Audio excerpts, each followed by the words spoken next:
We are on a mission to save and revitalize independent pharmacy. On the Catalyst Pharmacy podcast, you'll get actionable business advice. Hear stories from industry leaders. And share a laugh or two with us. Fuel your passion for pharmacy. One conversation at a time. 4, 3, 2, 1. Ignition.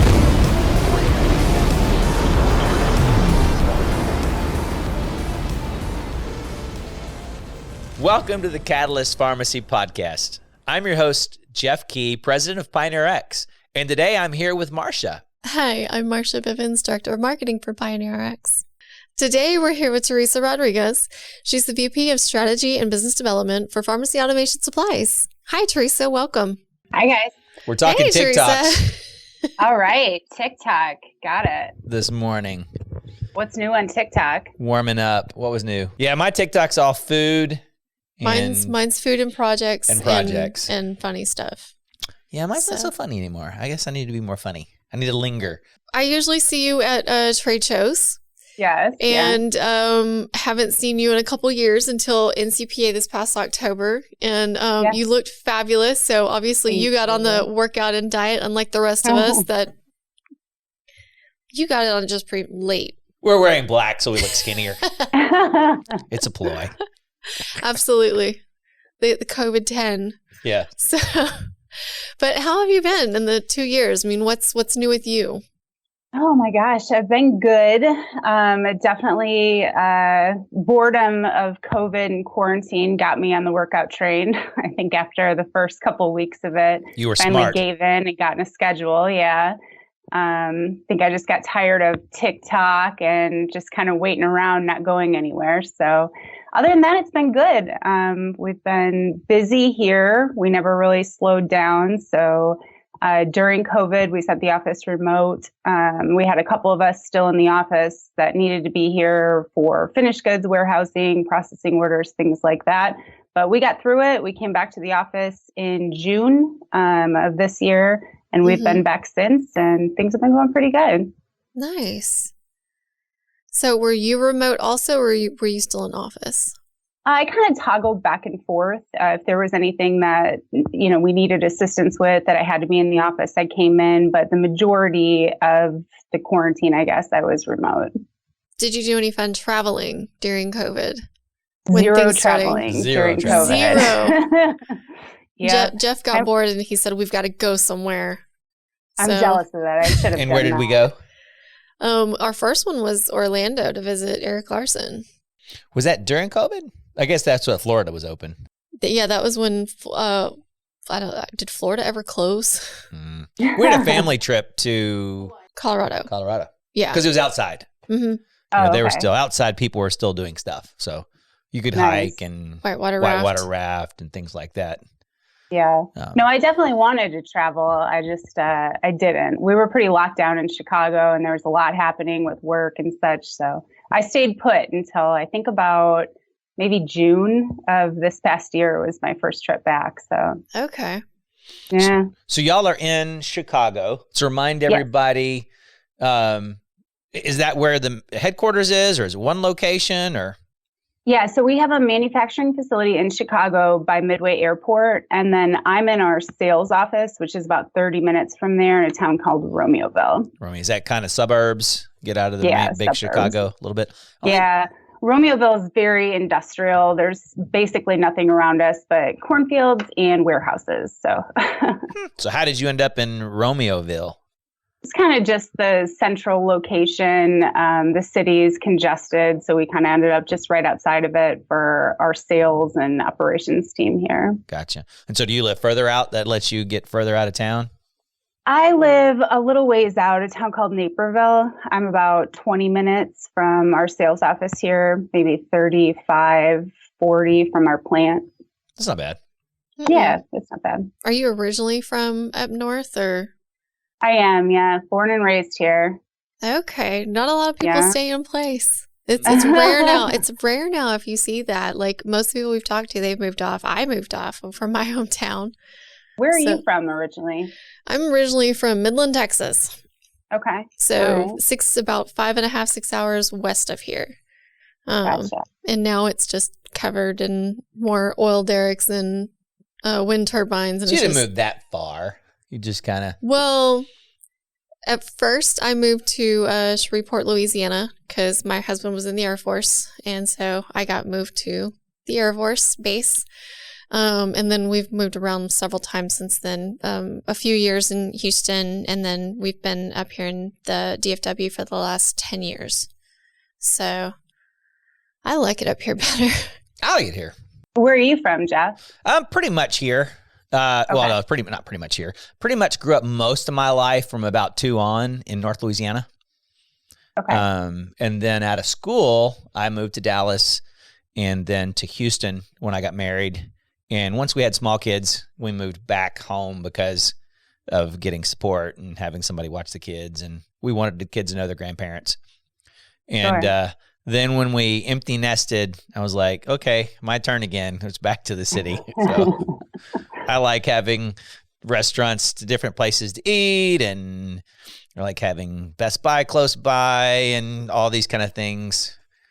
Sure. I like convenience. Like I'd live right in the middle of where 5 interstates came together. Yeah, I just like that convenience. So Chicago, where did you go to college? I went to college at a private college called Aurora University in Aurora, Illinois. Okay. My mom was actually a professor there. So What does she teach? she taught sociology and social psychology. Interesting. Okay. Yeah. Yeah, I have all my experience with. I've had one good experience with Chicago. All the other ones were like, this is brutally cold. Mm-hmm. So I think one time ended up there in what month? It was July. Yeah, and it was nice. And July was that nice. Yeah, we were there for, it was Cardinal or Amerisource. It was one of the wholesaler shows. And that one was a great time. Yeah. Do you ever get tired of the cold? All the time, yeah. All the They time. say that, yeah.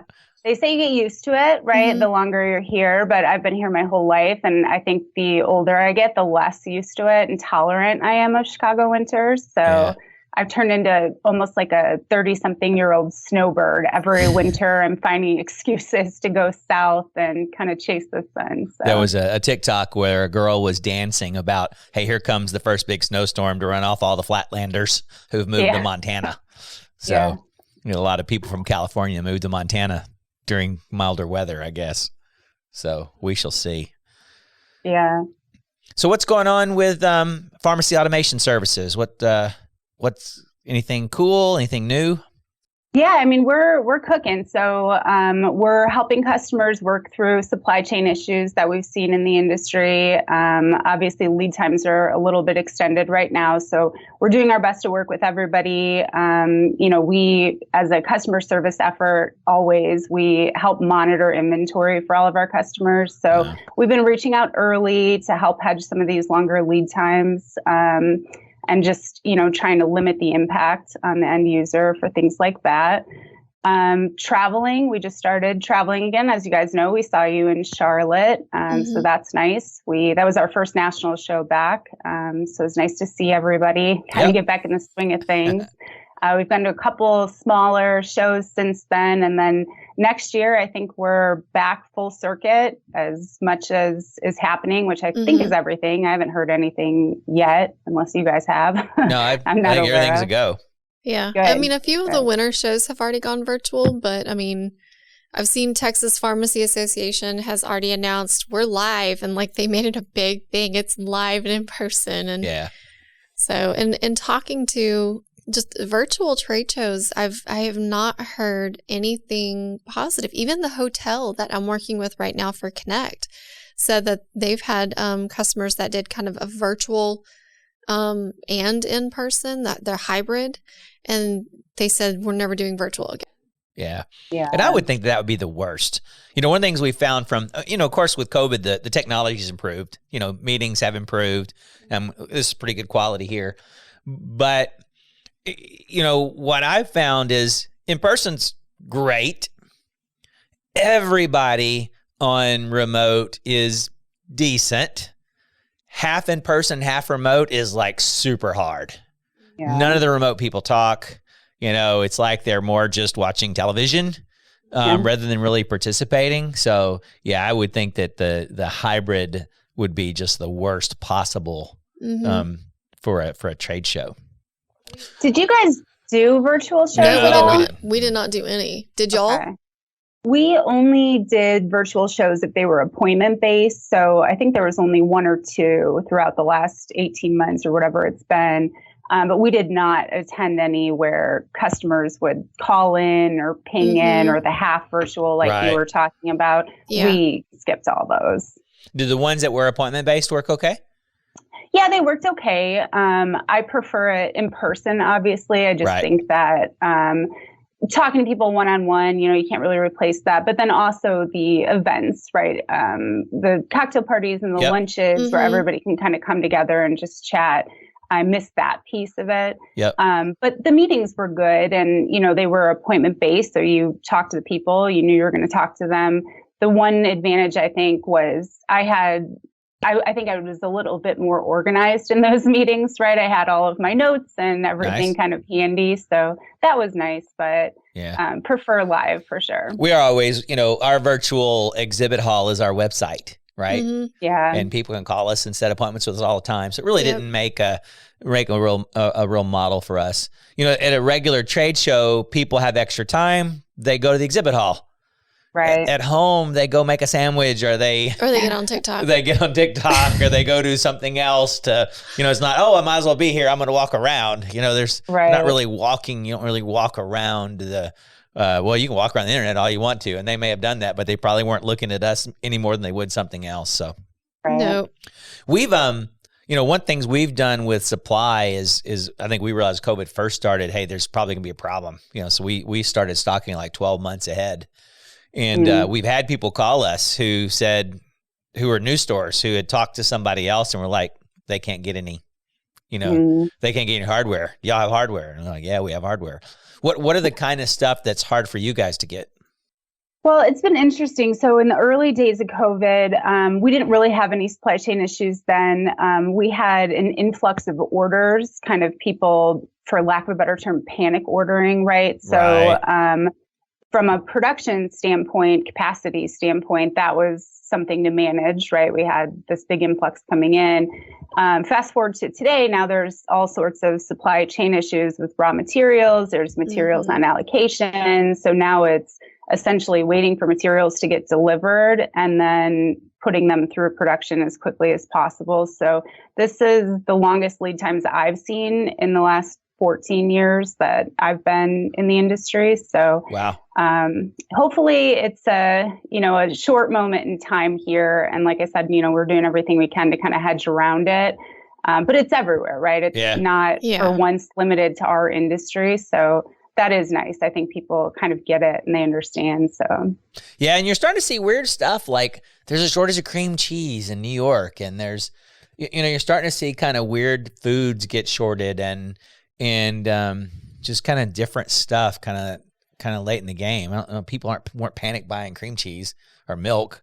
So, and we're not importing milk from overseas. So what causes there to be a shortage of cream cheese? It just, you wonder how all these little, just society, all of our supply chain seems so fragile.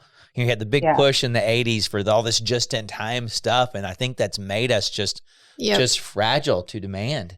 I guess people sitting at home eating cheesecake. I'm sad. I'm gonna eat a cheesecake. There's other things you can make with cream cheese. I was sad because I spent most of my life when I was a skinny guy with a high metabolism, not thinking that cheesecake sounded like a good thing to eat.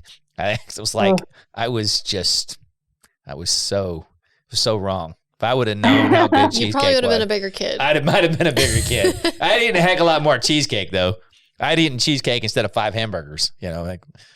But yeah, so I see. One of the possibilities might be, I guess, labor shortage. Maybe people can't get enough people to milk cows. I was going to say because I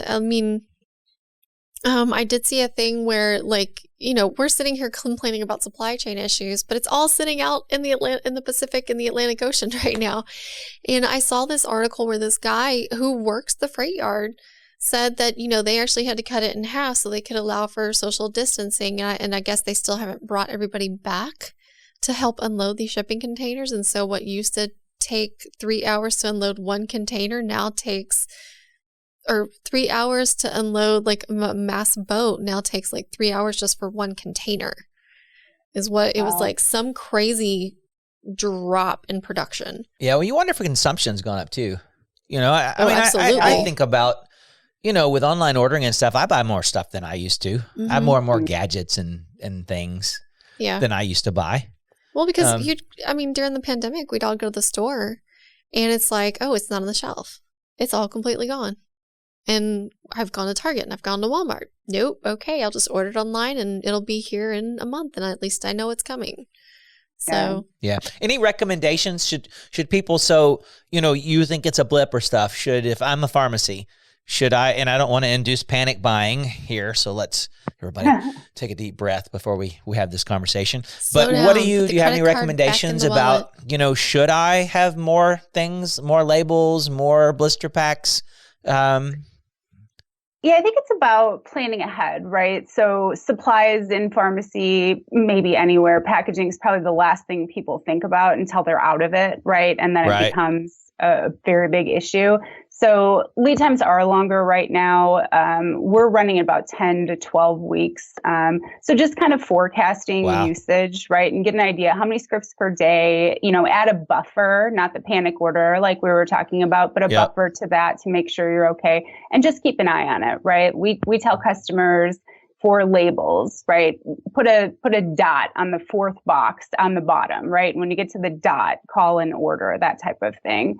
That's a good tip. Do you see that the lead time's increasing? Or I hope not. These material shortages and allocation, honestly, we're told conflicting information about how long that's going to last. We're looking at a variety of different options to kind of combat that if they do persist. So I'm hoping this is just a blip in time. The holidays always, you know, tend to extend lead times a little bit too. So it's more or less like the perfect storm. I hope, fingers crossed, that they go down from here and not increase. What so is that something, do y'all have a way, do you communicate that to customers? Do you say, hey, we're seeing more, you guys probably should have, you know, should realize a 10 to 12 week lead time? And we do, I mentioned earlier, but we, as a customer service effort for PAS all the time, we help monitor inventory. So if customers are ordering, you know, every 4 months, we'll call them for a standard lead time of 4 weeks, you know, in 3 months and say, hey, it looks like you should be due. Can you check? And our customers seem to really like and appreciate that because, again, it's kind of the last thing you think about. So we've been reaching out quite a bit early to hedge for this. We are sending communications via our social media channels and HTML email blasts and things of that nature, and just trying to stay communicative with customers about what to expect so they can plan. Have y'all had to, you know, supplement anything and go, okay, well, I'm sorry we're out of this, but hey, we've got this and this is kind of like this in a way, or?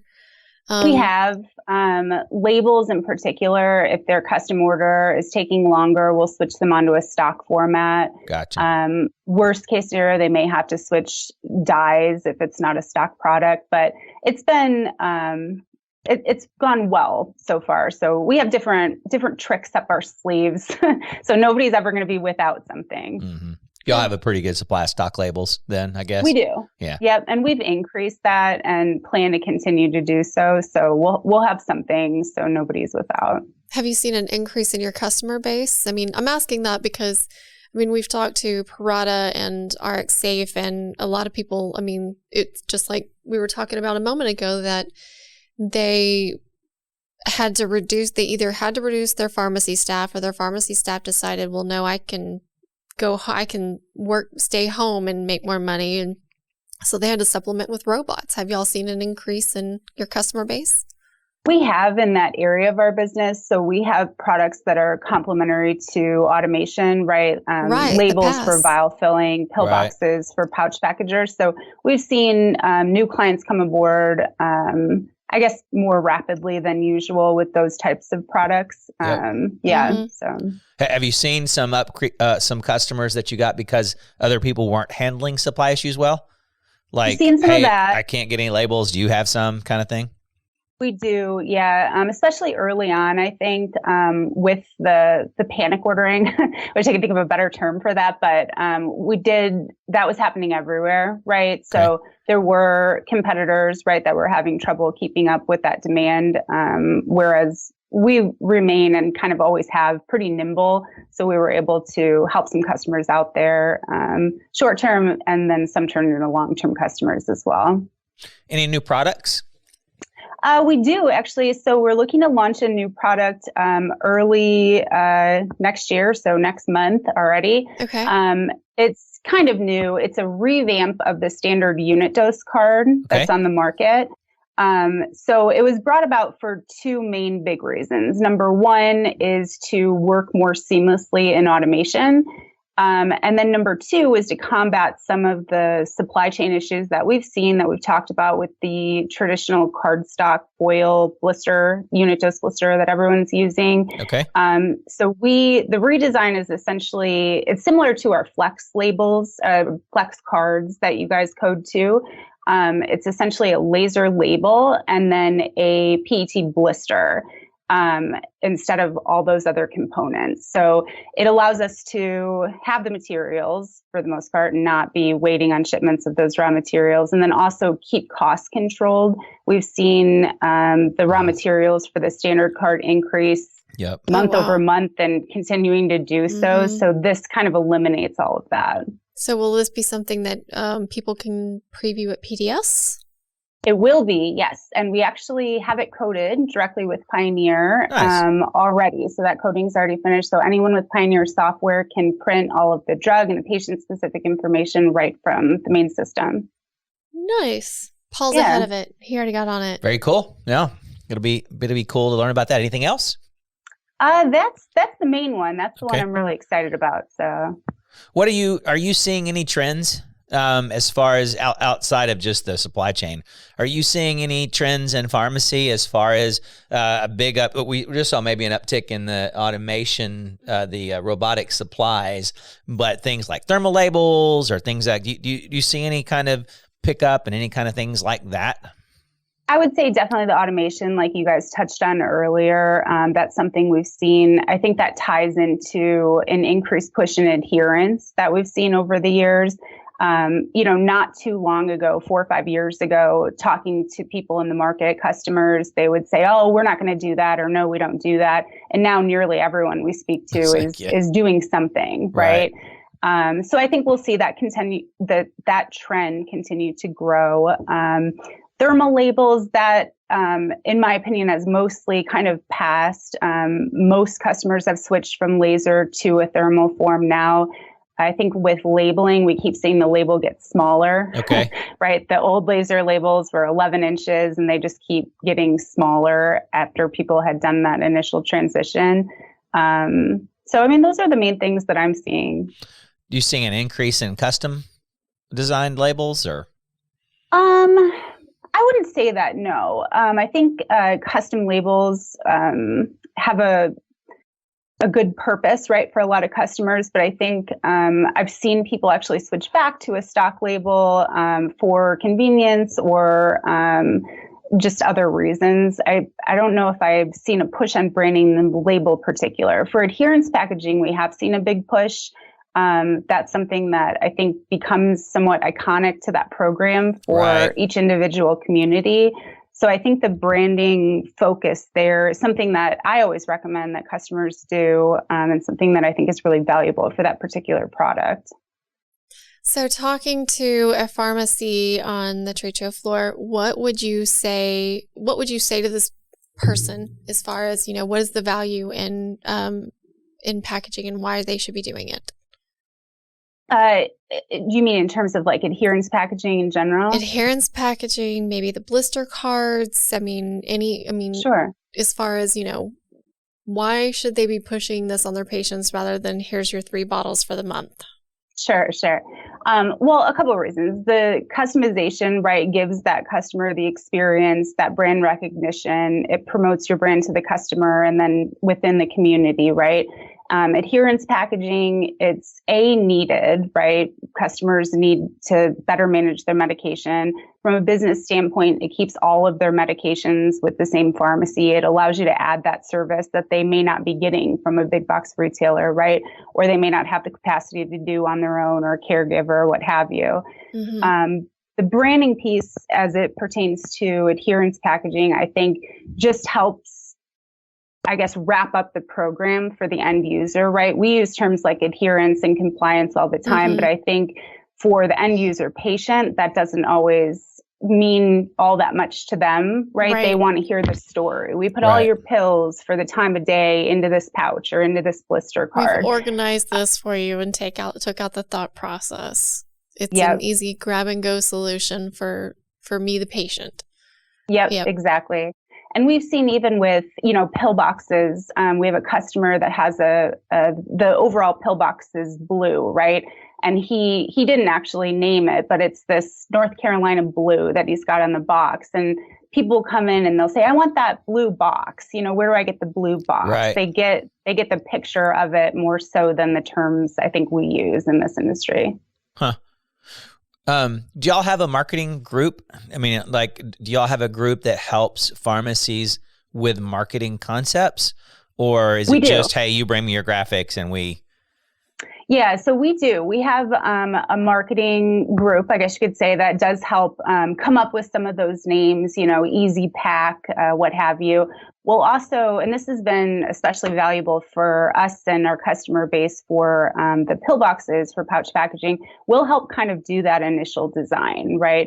We'll have a lot of customers come to us and say, I want a custom box, but this is my logo and I don't know what to do. So we'll put together a few mock-ups, a few renderings, and, make recommendations if it's opening instructions or, social media handles, things like that. And I think that's been really helpful to at least kind of guide them in a direction and say, well, I like this, I don't like this, and narrow it down. So you provide kind of a marketing kit to help them get started with the product and help them market it to their patients, I guess? We sure do. Yep. And we've added complimentary offerings to that program too, to help actually market the program as a whole. So we offer like trifold brochures that they can leave at different doctor's offices. We've done some graphics, I guess, for like window clings and t-shirts and kind of anything you could think of. So that's been fun and helpful. So how did you get into this industry? So I've been with PAS for going on 14 years in February. I kind of stumbled into it by accident. I was young. I was still in college. Kind of just wanted a real job, if you will. So I took a position with PAS. They were local. They were hiring. That was pretty much what I knew about it. Yeah. I didn't know anything about the industry. Honestly, I hadn't really planned on staying in the industry, but, the company grew and then my position kind of grew with it. So 14 years later, here I am. I think that was my standards when I moved to Louisiana. Hey, they're hiring. I'm looking for a job. Yeah. The joke with the owner of our company is I always tell him I was only going to be here 2 years, and I'm going on 14 years now. Yep, that was mine because my husband only had 2 years left in the military, so I'm only going to be here and we're going back to Texas. And 14 years later, I'm still here. And my role grew also. So Sometimes. So what about your family? Family. I am married, no children. Okay. I have 2 dogs, senior dogs that I baby kind of like their actual children. Yeah. They are both going to be 14 as well. Wow. So, okay. Yeah. So you kind of got a new job and you got a couple of dogs and... Yeah. Now I'm a senior here. And now, where did the husband come along in that? Did the dogs come with the husband or shortly after? Yeah. Well, so one did. So we have 2. He had a dog. I have a dog. I got kind of joined dogs. Yeah. So one of those kind of scenarios. And your mom's a teacher. She was. Yeah. She's retired now. My dad he worked at a state-built prison. So it's kind of local to this area here. It's like a big prison. He was a social work, casework supervisor, they call them. So his job was to assess inmates and decide where they need to be transferred to or housed, I guess. So your mom taught sociology. Your dad was in social work. Correct. What did you get your degree in? Business. Business. Okay. I took a lot of psychology classes in college and I like it. I think that I didn't want to do either of those things. And there's a lot of other jobs, but I kind of veered away from it a little bit. Yeah. Well, you probably should be well developed though, right? There was a lot of social psychology talk in our house growing up. That was very common. So I feel like I got my fill. What makes you feel that way, right? You probably got a lot of calm, soft-spoken conversations. And are you an only child or do you have siblings? I have siblings. I have an older brother and a younger sister. So, and neither of them are in that field either. Are they nearby? My sister is in Iowa. She's in Des Moines. Okay. She's in school still. She's getting her PhD and DVM in veterinary medicine. Oh, nice. Yeah. And then my brother's actually nearby. He lives in the same town as me. So, do you call your sister about your senior dogs?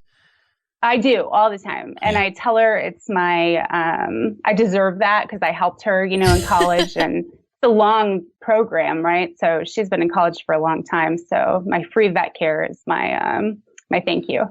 Do y'all do any kind of veterinarian stuff with your packaging? Is there any kind of... We do, yeah.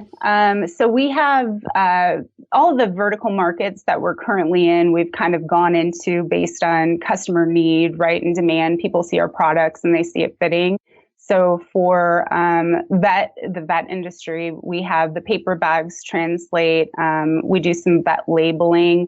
And actually, we've even seen, adherence packaging, the blister cards that we offer. Sense. Mm-hmm. Yeah, I mean, I have one for my dog, right? So I know if I gave him the meds or if someone else did. So all those products kind of work there too. So, it's interesting. Any cool ideas lately for bags for the pharmacies? Anything cool going on there? Yeah, we've seen, two things. The first one we call flood coating, right? So just making the bag a color, right? So they just tend to stick out a little bit more, all blue or all yellow, what have you. The other one that I really like that's been pretty popular within the last few years, we have this brown craft paper that we can custom imprint on. So it kind of gives that shabby chic, rustic kind of look. So that's been really popular and, fitted with these other products, it kind of makes a pretty, packaging group. So kind of an organic bag. Yeah. Interesting. So a lot of times when we have a vendor on, they properly position the stuff behind them, right? Did you have any specific product placement here going on? I don't. This is set up for Zoom calls and, the pandemic here. I see Cube. But we've got our blister cards and our pill boxes. And the map behind, because I've got a giant map in my house but it's the one that you put the pins in of the places that you've been and the places you have yet to travel. Oh, yeah. Yeah, I've seen those. There's some scratch off ones too, I think. Yes, I've seen this. Yeah, there's a scratch. How would that work? So it comes like completely black and you can see the outline of everything. And as you visit, but that one is state based because as you visit that state, then you get to scratch off the black the whole state, and then it's like the line or something. Yeah. Huh. And then behind it, it's like all multicolored. Does it smell? What would your state smell like? What have you been scratching and sniffing lately? Is it a scratch and sniff mouth? It seems like lately they've been doing like, what's the number one cookie in your state? What's the number one everything? And you see these things in the news. Oh, yeah. The people will sit around with. How do these things get funded, it's right? They did a survey of all the states and what's your favorite cookie or what's your favorite fish or whatever, and then that makes a news story. For sure. So what kind of travel do you do for fun? Do you get to do any travel for fun?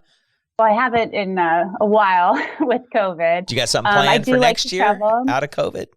Well, I'm actually next week. My family goes to Fort Lauderdale for Christmas. Escaping the cold weather. Okay. So and what was in Fort Lauderdale?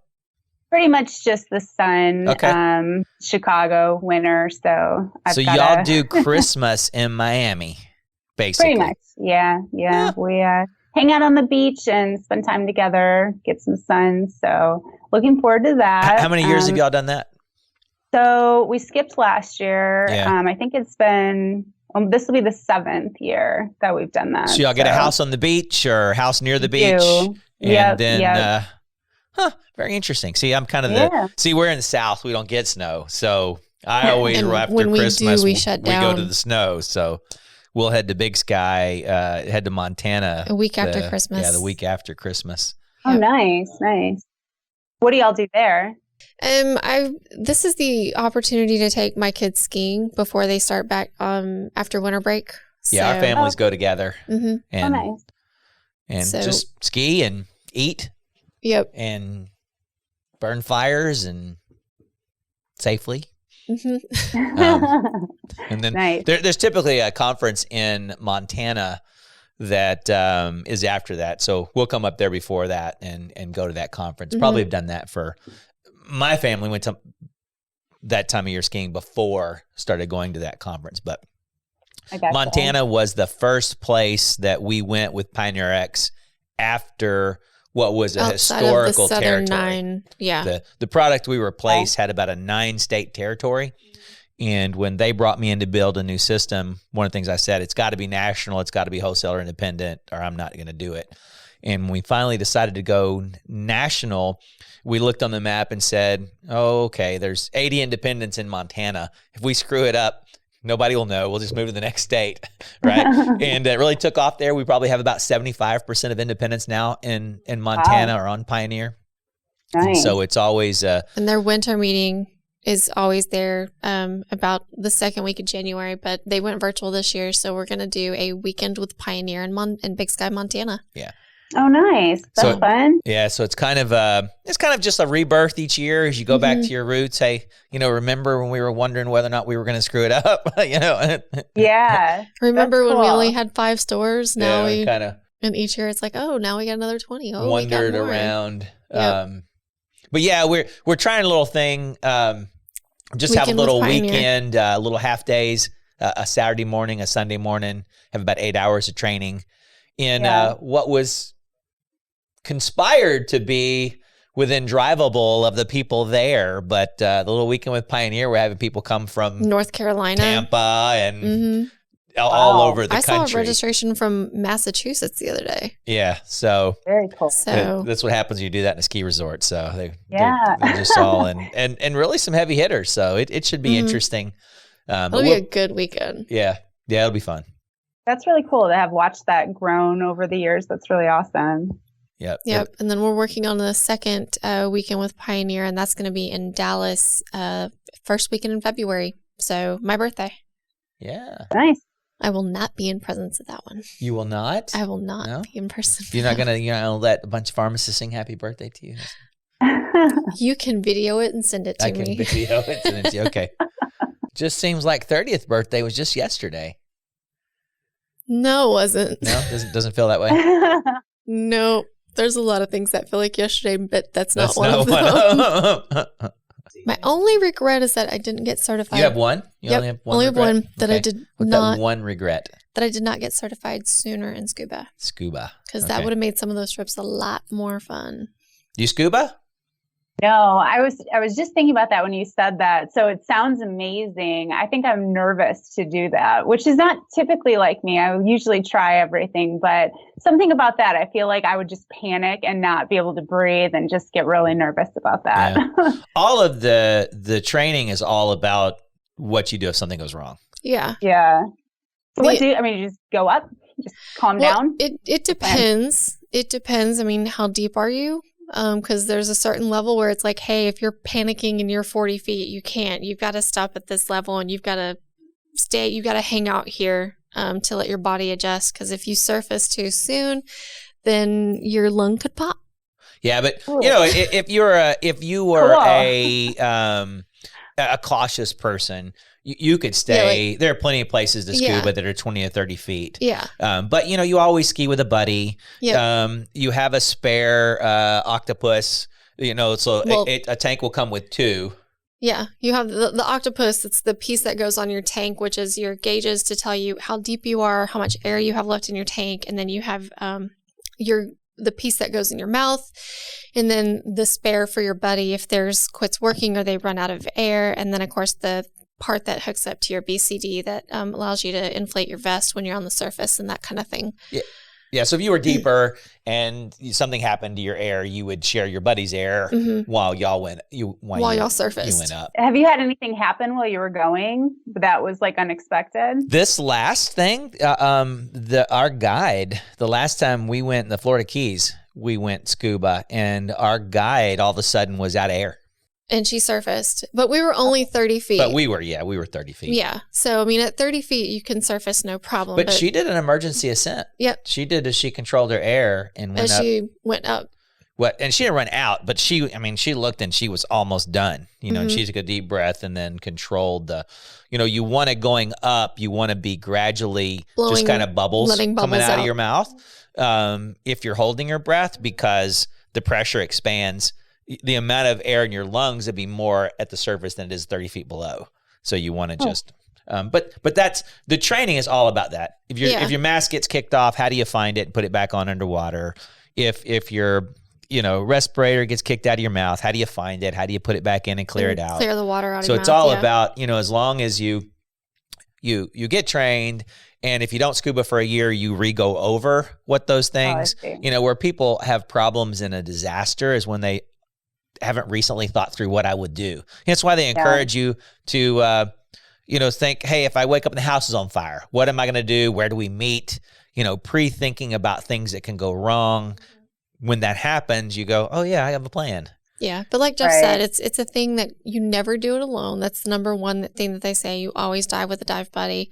And if you're traveling somewhere, then, you're always going with a dive master. That knows the reef. They know where to take you. They're going to keep an eye on you. They're going to watch your gauges because they're going to act like you're a newbie on the ocean floor. But it is truly amazing down there. It is very cool. Now, I would never jump out of a perfectly good plane. Yep. Which is probably the same kind of stuff, knowing what do you do in emergency, what do you happen if your primary chute doesn't come out and stuff like that. But I feel safe scuba diving. But I don't know. Now, jumping out of an airplane, that's something that I have done. And then that was fine. Okay. Yes, so, yeah. We'll do it again? No, I don't think I did that. Yeah. Check that box. Did it the one time. Yeah. I'm so glad I did. It was awesome, but I don't need to do it again. That's a one and done for me. Yeah, you're like, whew, live that one. Yeah, that's how I feel about helicopter rides. So, but you've done it 3 times. I've done it 3 times. So I did it in New York, and I got talked into it. And I was like, okay, fine. If I'm going to die, this might be okay. I did not talk you into it. And I would say a month later, that same helicopter company, a helicopter crashed into the Hudson. I think I take the hint and say, hey, I've done that and probably won't do that again. So, yeah. I think I'm with you on that. Yeah, probably a good plan. And to be fair, just walking by the pad there on the harbor and going, that'd be a really cool New York checkboxes to say we did the helicopter tour.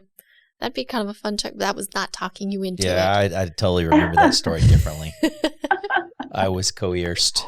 I'm lucky to be alive. What about, so outside of work, traveling, what does Theresa's hobbies consist of? I like to do all sorts of things. I like the traveling, obviously, the dogs. I read a little bit. I just started a new hobby, actually. I took up a boxing class, which has been really fun. Nice. I'm really bad at it, but I'm really enjoying it. So is this like kick, like boxing is this for boxing, or is this like, are you hitting somebody? Kickboxing. I'm hitting a bag. Okay. You hit the bag. Okay. So this is boxing. So it's like an exercise, like you go to a place and they have a bunch of bags hanging and everybody's sitting bags? Or do you get eventually hit somebody? Well, that's the goal, right? The goal is hit somebody, okay. The gym has like a ring there and there's real boxers. I'm not one of those people yet. Wow. And I'm really far away from being one of those people. Kind of underestimated how challenging that was, or maybe just challenging for me, but it's fun, and it is a good exercise. And so will you actually box somebody? I don't think I'm ever going to get to that point. Just in case I get really good at this from the really bad place I'm starting, maybe. I think that would be like a fun challenge. It's always an option. Interesting. Feels really unlikely at this point. And I think my coach would agree with me on this. So, okay. So travel-wise, what is your favorite place to visit? Like if you get dropped there right now, what's the one place that's like you call your happy place? You don't need Google Maps. You know where you want to go and where and how to get there. Where is that place? I mean, I like to go to new places. I think if I had that option now, I really I spent some time in Belize a few years ago. I thought that was right up my alley. It's very beautiful, very laid back. That's kind of my speed when I travel. So you like the slow-mo travel? Oh, yeah. Yeah, okay. I do. I don't like to have an itinerary and be busy every single day from morning to night. I like some downtime, adventures and sightseeing, but definitely some downtime. Yeah. Interesting. Nice. Well, thank you guys for having me. It was nice getting to know you a little bit better. We're looking forward to seeing you more this year. And we'll see you in February for sure. PDS and Connect and NCPA, I'm sure, if they can figure out where they're going to be. Isn't this year they don't know? Yeah. Yeah, they don't know. Yeah, they lost NCPA is so big. They schedule multiple years in advance. And their venue for 2022. Yeah. Told them, "Oh, hey, sorry, we decided to remodel." Oh. Yeah. Can they do that? Yeah. Aren't they? I guess they can. Wow. So why should people come see you at PDS? Well, I think they'll definitely want to check out that new unit dose card that we have. We should have that fully ready to launch by then. And also just to look at the different adherence cards that we offer, labels, and kind of reevaluate supplies and take another look at it. Nice. Good deal. We've enjoyed the relationship and enjoyed your company's support, the pharmacy. And we've enjoyed this past hour, getting to know you better. And enjoyed the hour and look forward again to seeing you later. Awesome. Thank you guys so much. Have a good day. Thanks, Bye. Theresa. All right. Bye. Bye-bye. Thank you for watching the Catalyst Pharmacy Podcast. If you enjoyed today's episode, please like, subscribe, and follow us wherever you get your podcast. Give us a 5-star rating on Apple Podcasts to help us reach more pharmacy professionals like you.